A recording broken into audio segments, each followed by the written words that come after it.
Hindi exam എങ്ങനെ ഉണ്ടായെന്ന് പറ. എത്ര ക്വസ്റ്റ്യൻ ഉണ്ടായിരുന്നു മൊത്തം? 6 എന്താ എഴുതാതിരുന്ന? പഠിച്ചിട്ടുണ്ടായില്ലേ? പഠിച്ചായില്ലെന്ന് അറിയില്ലെന്നോ? ആൻസർ അറിയില്ലെന്നോ?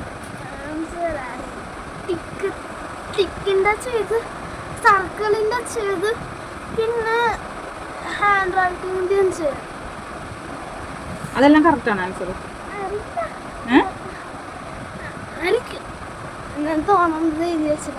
തോന്നണ എഴുതി വെച്ചതാ. അപ്പൊ അതിന്റെ ആൻസർ അറിഞ്ഞുകൊണ്ട് എഴുതിയതല്ല അല്ലേ?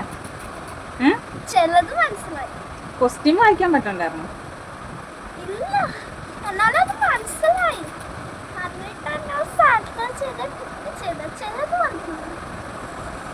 ജയിക്കോ? പക്ഷെ മാത്സ് ഇംഗ്ലീഷ് ഇവിഎസ് സിമ്പിളാ.